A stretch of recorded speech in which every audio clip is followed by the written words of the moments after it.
नाज़रीन अस्सलाम वालेकुम। सियासत टीवी के खुसूसी प्रोग्राम खबर ख्याल में आपका खैर मकदम है। मैं मोहम्मद रियाज अहमद और मेरे साथी मुमताज़ माहिर तालीम मोहम्मद सिद्दीक़। अस्सलाम वालेकुम। हमेशा की तरह आपके सामने अहम खबरें लिए हाजिर हुए हैं। नाज़रीन, जैसा कि आप जानते हैं कि हम जो खबरें आपके सामने पेश करते हैं वो कल के अखबारात की सुर्खियाँ बनती हैं।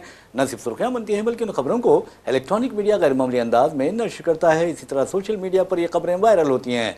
जहाँ तक खबरों का सवाल है, आपको बता दें कि हैदराबाद में फिलवक्त एक अजीब व गरीब माहौल पाया जाता है। ऐसा माहौल जहाँ पर आप देखेंगे कि ट्रैफिक जाम है जा बजा और लोग घंटों इंतज़ार कर रहे हैं अपने मंजिल मकसूद पर पहुँचने के लिए। अगर आप ख़ास तौर पर कोठी या चादरघाट की तरफ जा रहे हैं तो यकीन मानिए कि वहाँ पर आपको अपनी मंजिल मकसूद यानी अपने घरों तक, अपने दफातर तक पहुँचने में काफ़ी ताख़ीर हो जाएगी, काफ़ी घंटे लग जाएंगे।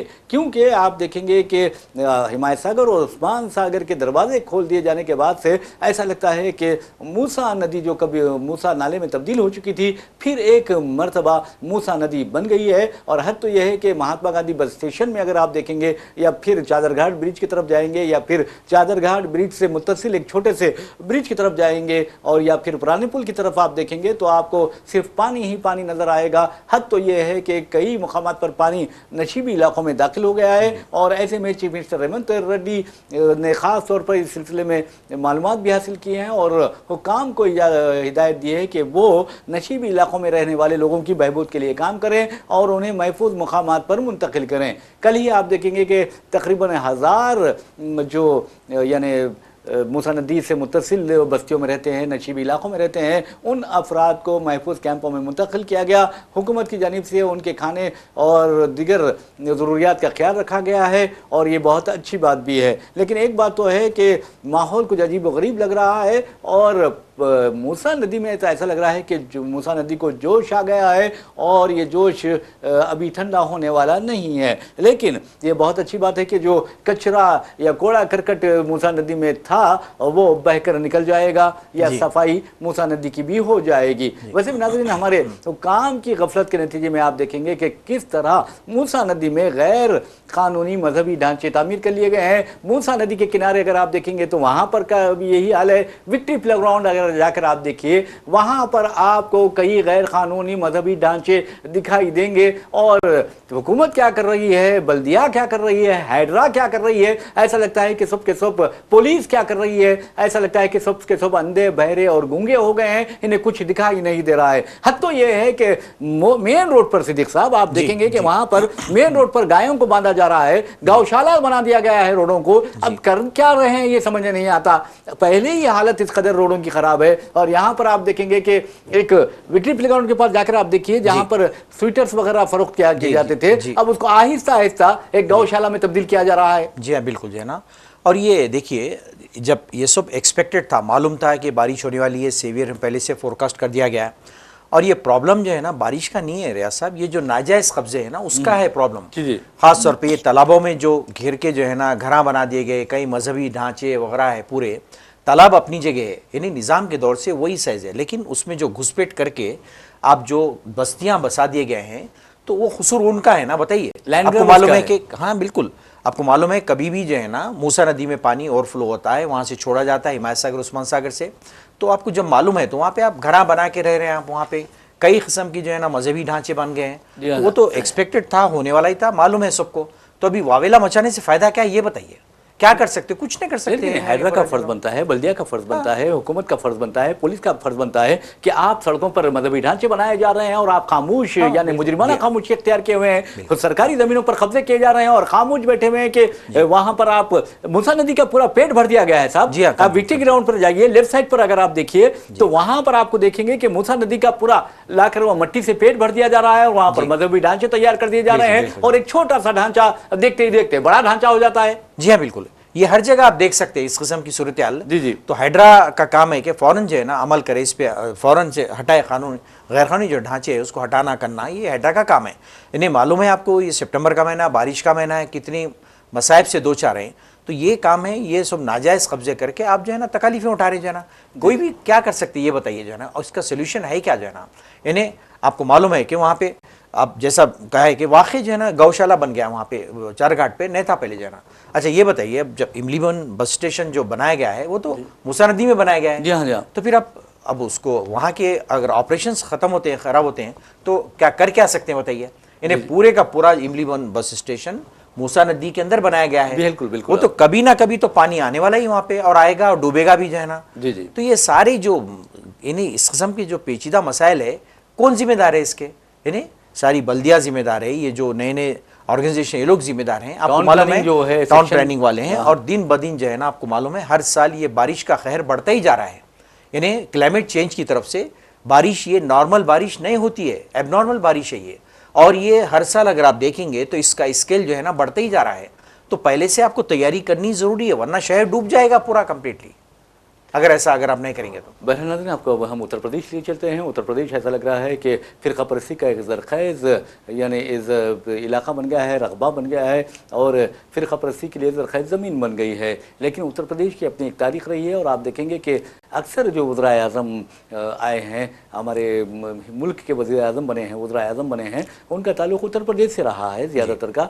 लेकिन अफसोस की बात यह है कि वहाँ पर जिस तरह मजहबी मुनाफरत फैलाई जा रही है और सरकारी यानी सरपरस्ती में दहशतगर्दी का इर्तिकाब किया जा रहा है, इसमें कोई दो राय नहीं है। ये मैं नहीं कर रहा हूँ, सारे हुकूक इंसानी के जहदकार कर रहे हैं कि उत्तर प्रदेश में मजहब के नाम पर ईसाइयों को और मुसलमानों को निशाना बनाया जा रहा है। तासुब व जानिबदारी की यकीन मानिए कि जिस तरह का गंदगी का मुजाहरा किया जा रहा है, बदतरीन मुजाहरा किया जा रहा है, वो हिंदुस्तान में कहीं उसकी मिसाल नहीं मिलती। हद तो यह है कि मोदी हुकूमत अब तासुब व जानिबदारी में इस कदर आगे आ गई है कि वो उर्दू को भी बर्दाश्त नहीं कर रही है। ये वही उर्दू है जिसने इनकलाब जिंदाबाद का नारा दिया था, और गद्दारों के यकीन माने अंग्रेजों नहीं बल्कि वो अंग्रेजों के जो मुखबिर थे, अंग्रेजों के साथ जो हिंदुस्तान से गद्दारी करते थे, वो इस नारे से परेशान हो जाया करते थे। तो बहरहाल फिर एक मरतबा हिंदुस्तान में इनकलाब जिंदाबाद नारा लगाने की जरूरत महसूस हो रही है, क्योंकि जिस अंदाज में तासुब व जानिबदारी का मुजाहरा किया जा रहा है वो इंतहाई खतरनाक है। और ये मुल्क के गद्दार ऐसा लगता है कि मुल्क को तबाह व बर्बाद करके रहेंगे अपनी मजहबी मुनाफरत के जरिए और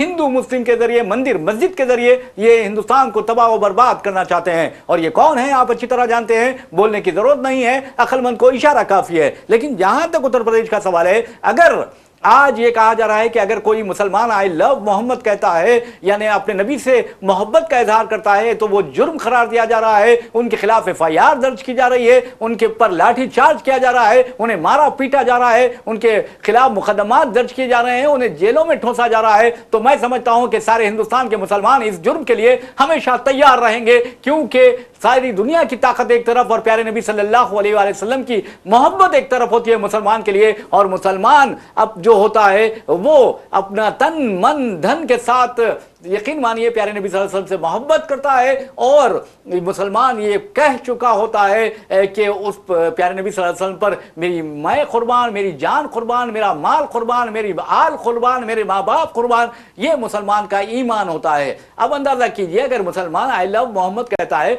तो इसको जुर्म करार देती है सरकार, तो मैं समझता हूं, या पुलिस करार देती है, तो मैं समझता हूं कि वो खुद मुजरिम है जो इस तरह के यानी बाबरकत चीज को जुर्म करार दे रहे हैं। अगर आज कोई आई लव महादेव कहता है और कोई एतराज करता है, तो मैं समझता हूं कि वो गलत कर रहा है, क्योंकि महादेव से अगर कोई प्यार कर रहा है तो करने दो उसे, उसका हक है, वो मजहब की बुनियाद पर हक यानी उसे हक हासिल है। और आर्टिकल दस्तूर के दफा 25 के तहत तमाम को मजहबी आजादी हासिल है, और ये बुनियादी हक है। अगर कोई आई लव महादेव कहता है तो हमें एतराज करने की कोई जरूरत नहीं है, क्योंकि वो उसका अपना मजहब है और वो अपने जिसको चाहे चाह सकता है। अब मिसाल के तौर पर अगर हमारे सिख भाई आई लव गुरु नानक कहते हैं, तो क्या पुलिस उनके खिलाफ मुकदमा दर्ज करेगी, FIR दर्ज कर देगी, उन्हें गिरफ्तार करेगी, उसे जुर्म करार देगी?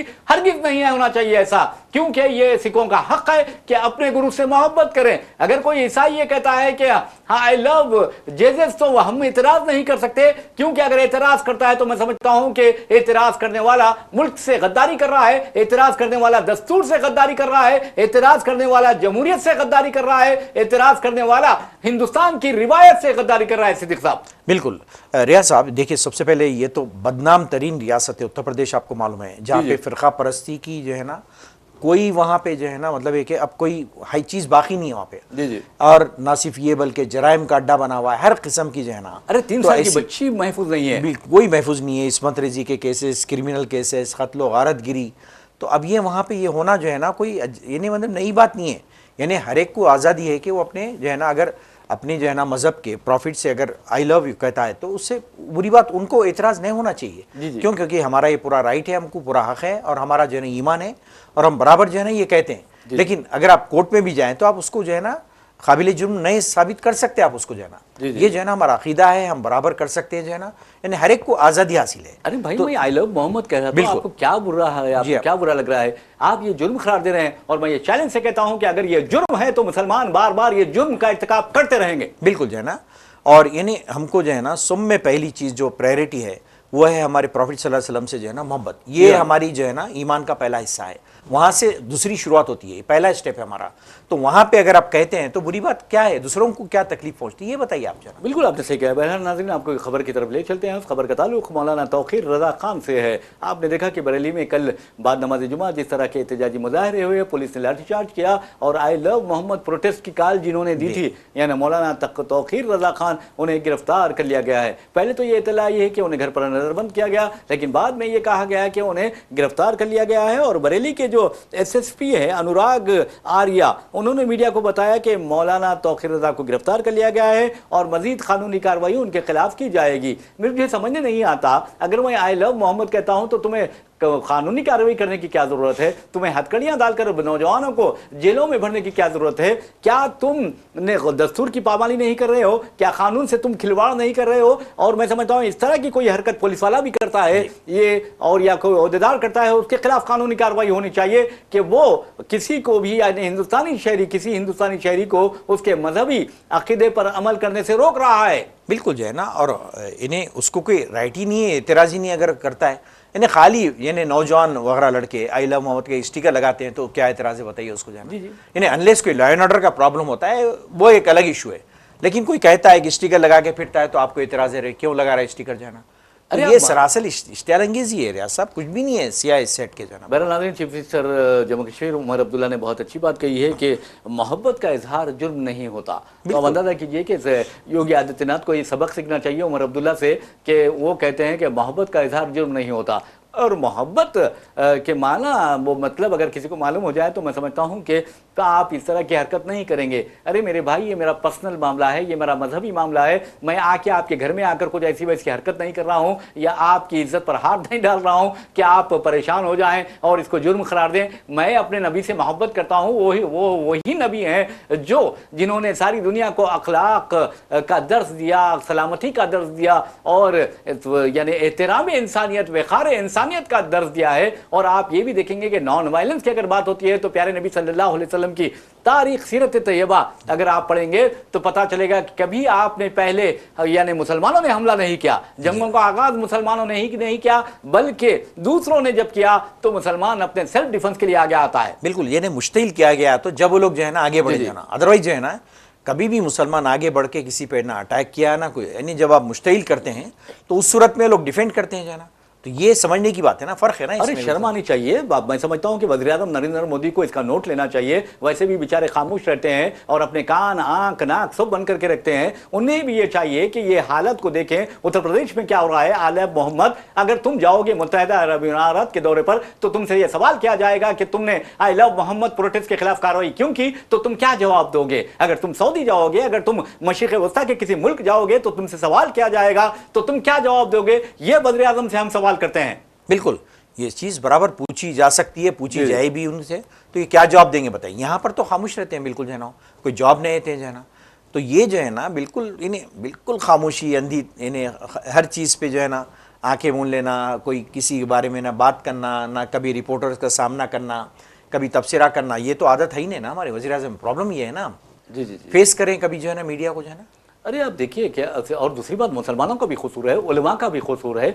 ये जो लोग हैं, ये जितने बड़े जो होते हैं यानी दुश्मन होते हैं, मुसलमानों के दुश्मन, उर्दू के दुश्मन। अरे उर्दू तो हिंदुस्तान की भाषा है यार, उससे भी तुम दुश्मन होते हो और मुसलमानों से भी दुश्मनी करते हो, तासुब बरतते हो। तो मैं समझता हूँ कि इन लोगों को, चाहे वो किसी भी बड़े से बड़े ओहदे पर फायज क्यों ना हो, उसे प्यारे नबी सल्लल्लाहु अलैहि वसल्लम की सीरत मुबारक पेश करना चाहिए और ये बताना चाहिए कि ये पढ़िए, तब तुम्हें पता चलेगा हकीकत क्या है, इंसानियत क्या होती है, इंसानियत की मेराज क्या होती है और परवाज़ तक़य्युल जो होता है पाकीज़ा, वो क्या होता है। बिल्कुल बताना चाहिए उनको जो है ना, वाकिफ कराना चाहिए। तो ये लोग जो है ना, जब उनको पता चलेगा कि रियलिटी क्या है, मजहब क्या है, वो बेचारों का कसूर नहीं है, हाँ, वो बेचारे जाहिल जी हैं, हाँ। उन्हें ये पता नहीं है कि इस्लाम किस बात की तालीम देता है। जी। इस्लाम मोहब्बत की तालीम देता है, इस्लाम अमन की तालीम देता है, इस्लाम इंसानियत का दर्ज देता है, इस्लाम अमन का पैगाम पहुंचाने की बात करता है, इस्लाम एक इंसान के कत्ल को सारी इंसानियत का कत्ल करार देता है। वो बेचारों को नहीं मालूम, बेचारा योगी क्या है उसको क्या मालूम बेचारे को, उसको ना इस्लाम मालूम, ना दीन मालूम, ना दुनिया मालूम। उसको समझाना पड़ता है कि बेटे ये देख तुझे पता नहीं है, तुझे अंदाजा नहीं है कि इस्लाम क्या है, इस्लामी तालीमात क्या है और सुन्नत किसे कहते हैं। तो ये देख, अब दाढ़ी की बात है, ये बेचारों को दाढ़ी के बारे में मालूम नहीं, दाढ़ी के कितने यानी हेल्थ बेनिफिट्स होते हैं, ये बेचारों को कहाँ मालूम। उन्हें ये समझाना चाहिए कि दाढ़ी की वजह से आप कई जरासीम जो होते हैं उससे महफूज रखते हैं, और दाढ़ी की वजह से आपको बता दूं कि कई चीजें यानी आपकी ताकत में इजाफा होता है। तो ये चीजें बेचारों को नहीं मालूम। जी हाँ, वाकिफ कराना जरूरी है उनको, और ये बहुत ही जो है ना इस बारे में बहुत लाइल्मी का शिकार है लोग। इनको सही आप पेश कीजिए तस्वर, तो शायद लोग कुछ इनके तस्वर में कुछ चेंजेस आएंगे, इनको जो मुसलमानों के बारे में जो गलत फहमियाँ हैं शायद दूर हो जाएंगी अगर ये इनको ये बेचारों को ये भी नहीं मालूम कि इस्लाम में जो हुकूकुल इबाद होता है, इस्लाम में दूसरों के हक होते हैं, पड़ोसी के हक होते हैं। पड़ोसी में ये नहीं कहा गया कि तो ये मुसलमान पड़ोसी होना चाहिए, गैर मुस्लिम भी पड़ोसी होता है, तो उसका भी अपना हक होता है, उसका भी अपना एहतराम होता है। उसको अगर आप अपने घर में, इस्लाम ने ये कहा गया है कि अगर आप अपने घर में अच्छा सालन बनाएं और उसकी खुशबू आ रही हो तो यकीन मानिए कि उस सालन में आप पानी मिलाकर, अगर सालन बस नहीं हो रहा है तो अपने आप को भी सर्व करें और अपने पड़ोसी को भी सर्व करें, ताकि पड़ोसी महरूम ना रहे। बिल्कुल जो है ना, और सारे माशरती जिंदगी के आदाब पूरे बताए गए इस्लाम में जो है। तो माशरती जिंदगी कब आती है? जब आप जो है ना शादी करें, बच्चे हैं, फैमिली है, तो आपको पता चलेगा कि माशरती जिंदगी क्या है, इनके आदाब क्या है, इसका क्या लिहाज है। तो ये चीज़ कहाँ से आएंगी बताइए आप। और दूसरी बात, इस्लाम में तारीख़ दुनिया होने का वो नहीं है, यानी तसव्वुर नहीं है। इस्लाम में जो आपको बता दूं कि खिदमत खल्क यानी इंसानों की खिदमत, अल्लाह के बंदों की खिदमत को सबसे बड़ी इबादत करार दिया गया है। भूखों को खाना खिलाना, नंगों को कपड़े पहनाना को सबसे बड़ी इबादत करार दिया गया है। ये बेचारों को नहीं मालूम लोग जो है ना, ये माशरती ज़िंदगी में जो है ना खास तौर पे समाज में रह के सारे लोगों की खिदमत करना, हर एक का ख्याल करना, ये इस्लाम का पहले ये तस्वीर है। पहले जो है ना, चाहे कोई भी मजहब के रहने दो, पहले उनका ख्याल करना, पड़ोसी का, महल्ले का, हर किस्म का, ये हमारे पास कॉन्सेप्ट है। ऐसा नहीं कि मजहब को अलग कर दिए, हिंदू मुसलमान, ऐसा कुछ भी नहीं है ऐसा।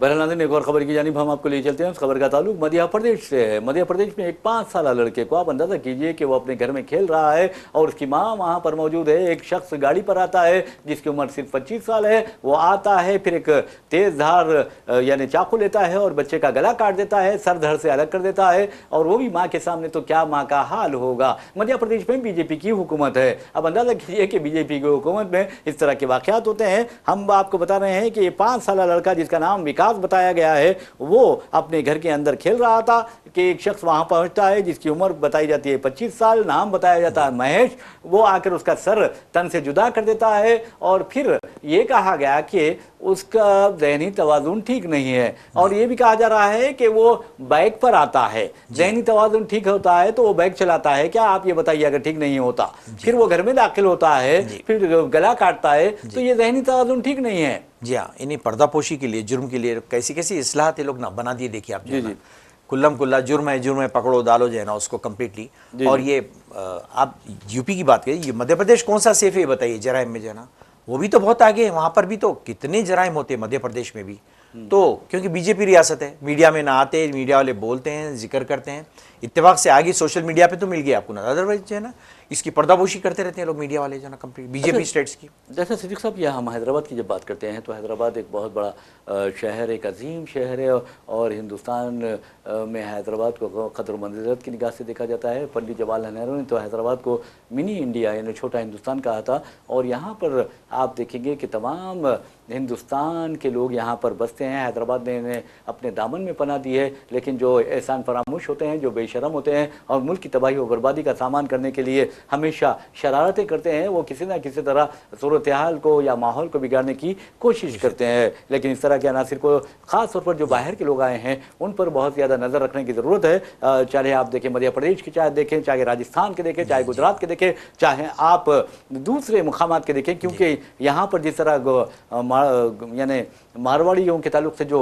मुहिम शुरू की गई थी, गो बैक मारवाड़ी, तो आपको बता दूं कि अब यहाँ पर हो सकता है कि इसी तरह की मुहिम जो बैरूनी रियासत से आए हैं, ऐसे लोग जो शरपसंद हैं और वो मजहब की बुनियाद पर लोगों में नफरत पैदा कर रहे हैं। अब अंदाजा कीजिए कि खास तौर पर चार मीनार के अतराफ व अकनाफ में जब ये लोग पहुंचते हैं तो मैं समझता हूं कि वहां अगर कुछ भी मजहबी प्रोग्राम होता है तो मुकामी अफराद के अलावा किसी और को आने की इजाज़त नहीं देना चाहिए उनको वहाँ पर। और दूसरी अहम बात इसलिए मैं कह रहा हूँ कि लॉ एंड ऑर्डर जहाँ अच्छा होता है वहाँ तरक्की होती है। तो बहरहाल नाज़रीन, हम आपको बताते हैं कि CV आनंद कमिश्नर पुलिस हैदराबाद थे, लेकिन अब वो नहीं रहे क्योंकि उनकी जगह मिस्टर V सज्जनार को हैदराबाद का नया पुलिस कमिश्नर मुकर्रर किया गया है। मिस्टर CV आनंद का तबादला कर दिया गया है। जी हाँ, ये जो भी कोई, लेकिन लॉ एंड ऑर्डर को बरकरार रखना ये जो है ना पुलिस की अहम जिम्मेदारी है। और राइट नाउ जो सुलगते हुए मसाइल है शहर के, उनको जो है ना सॉल्व करना। सो में बड़े जो है ना जो फ्रॉड्स हो रहे हैं, जो है ना ऑनलाइन जो धोखाधड़ी हो रही है, इकोनॉमिक ऑफेंसेस, हाँ बिल्कुल, उसको पहले उसको कंट्रोल करने की बहुत जरूरत है। कई लोग डेली बेसिस पे लूटे जा रहे हैं जो है ना, ये लोग जो जिस तरह से लोग जो है ना ब्लैकमेल कर रहे हैं इन्हें IT एक्ट से जरिए, उसको पहले कंट्रोल करने की जरूरत है। और दूसरे बहुत सारे मसाइल है, कई ये ना लॉ एंड ऑर्डर के मसाइल है, उसको हल करने की जरूरत है। ठीक है, कमिश्नर बनना बहुत अच्छी बात है, बहुत बड़ी बात है, लेकिन ये बहुत भारी जिम्मेदारी है। आप जो है ना शहर को पुरअमन तरीके से लेके चलें, ये बहुत बड़ी अहम जिम्मेदारी उन पे आयद होती है। बहरहाल मैं आपको बताता हूँ कि 1996 IPS बैच से ताल्लुक़ रखते हैं मिस्टर सज्जनार, और अपना एक अच्छी इमेज उनकी बनी हुई है। और Telangana state road transport corporation के मैनेजिंग डायरेक्टर की हैसियत से भी उन्होंने वो खिदमत अंजाम दे रहे थे। उसके बाद उन्हें हैदराबाद का कमिश्नर पुलिस बनाया गया है। इसके अलावा आपको ये भी बता दें कि जहाँ तक मिस्टर तफसीर इकबाल IPS का सवाल है, उनका तबादला करके joint commissioner of police law and order Hyderabad city मुकर्रर किया गया है। तो इस तरह के बहुत से तबादले हुए। शिखा गोयल का तबादला हुआ है, और आप देखेंगे कि महेश मुरलीधर भगवत उनका तबादला हुआ है। तो बहरहाल तबादले तो होते हैं, और ये हर रोज़ का मैं समझता हूँ रूटीन का है, रूटीन काम है। जी। और वैसे भी जहाँ तक कमिश्नर पुलिस हैदराबाद रहे मिस्टर CV आनंद का है सवाल है, उनका तबादला करके उन्हें special chief secretary home department मुकर्रर किया गया है। वो 1991 बैच के IPS ऑफिसर थे। तो बहरहाल ये तो एक रूटीन का तबादला है, लेकिन आप देखेंगे कि जो भी तबादले होते हैं उसके बारे में कहा जाता है कि हुकूमतें या जो पॉलिटिशियंस है वो अपने मफादात को मलहूज रखती हैं। जी हाँ, बिल्कुल इन्वॉल्व रहते हैं लोग, कुछ ना कुछ उनकी जो है ना पॉलिसी के तहत ये ट्रांसफ़र होते रहते हैं, शफलिंग होते रहती है जो है ना, तो वो अपने हिसाब से करते हैं जो है ना, कि पता नहीं उनको मालूम है क्या पॉलिटिक्स है, उसके पीछे क्या रहता है, लेकिन ये रूटीन के काम है, ये जनरली शफलिंग होते रहती है गवर्नमेंट की जो है ना। जी हाँ, बहरहाल नाज़रीन, हम स्पोर्ट्स की तरफ चलते हैं। खेल जहाँ तक होता है दिलों को मिलाता है, मुल्कों को मिलाता है, मुल्कों में इत्तेहाद पैदा करता है, लेकिन ऐसा लगता है हिंदुस्तान और पाकिस्तान के दरमियान क्रिकेट जो है, यानी क्रिकेट का खेल जो है वो दूरियां पैदा कर रहा है और अदावत को फ़रोग़ दे रहा है, दुश्मनी को फ़रोग़ दे रहा है। तो बहरहाल खलीज बढ़ा रहा है, लेकिन अब खलीजी मुल्क में, एक खलीजी मुल्क है मुत्तहिदा अरब इमारात, वहाँ पर कल हिंदुस्तान और पाकिस्तान के दरमियान एशिया कप का फाइनल खेला जाएगा। आपने देखा कि कल किस तरह श्रीलंका क्या और इंडिया का मुकाबला इंतहाई दिलचस्प था और सुपर ओवर के जरिए उसका फैसला किया गया। तो बहरहाल आपको ये बता दें कि टीम इंडिया और पाकिस्तान कल इतवार को दुबई में एशिया कप के फाइनल में एक दूसरे का सामना करेंगे। और आपको ये भी बताना ज़रूरी है कि टीम इंडिया ने अब तक पाकिस्तान के खिलाफ या पाकिस्तान ने हिंदुस्तान के खिलाफ अब तक 2007 से लेकर 2025 तक 15 T20 मैचेस खेले हैं, जिसमें से 11 में हिंदुस्तान को और 3 में पाकिस्तान को कामयाबी मिली और एक मैच टाई हो गया। जी हाँ, बिल्कुल। यानी ये इसमें पॉलिटिक्स ना फिरकापरस्ती लाना चाहिए। यानी गेम होता है, इसमें जो है ना आप क्यों सियासत को दाखिल देते हैं, मजहब को क्यों दाखिला देते हैं आप जो है ना। यानी कोई एक प्लेयर मामूली सा एक इशारा करता है तो आप उसको जो है ना AK-47 से ताबीर कर रहे हैं। अरे कहाँ की जो है ना आप ताबीर लेके आ रहे हैं, किधर का लॉजिक है, क्या है जो है ना। स्पोर्ट्स हैं, अरे कोई भी जीतता कोई भी हारता है, जी हाँ। इतना सीरियस लेने की जरूरत नहीं है। जो अच्छा खेलेगा वो जीतेगा। बिल्कुल जीतेगा, जो भाई यानी जिसकी जो मेहनत है, जो करेगा कारकर्दगी, उस बुनियाद पे वो जीतेगा। बहरहाल जो जीतेगा वही सिकंदर है। बहरहाल नाज़रीन, आपको अमेरिकी सदर डोनाल्ड ट्रंप के बारे में खबर बताते हैं। उनका कहना है, उनका दावा है कि जो गज़ा जंगबंदी और यरगमालियों, इसराइली यरगमालियों की रिहाई अनकरीब हो जाएगी, वो ये दावा करते हैं। उनका कहना है कि मेरे पास एक ऐसी डील है, लेकिन वो डील उन्होंने नहीं बताई है। वैसे भी पीर को नेतन्याहू से भी उनकी मुलाकात होने वाली है। अब देखना ये है कि गज़ा जंगबंदी कब होती है। नाज़रीन, इसी के साथ हम अपना प्रोग्राम खबरों ख्याल इख्तिताम को पहुँचाते हैं। अपने मेज़बान मोहम्मद रियाज अहमद और मेरे साथी मुमताज़ सहाफ़ी मोहम्मद सिद्दीक़ को इजाज़त दीजिए। इंशाल्लाह फिर मुलाकात होगी, फिर बात होगी। तब तक के लिए अल्लाह हाफ़िज़। अल्लाह हाफ़िज़।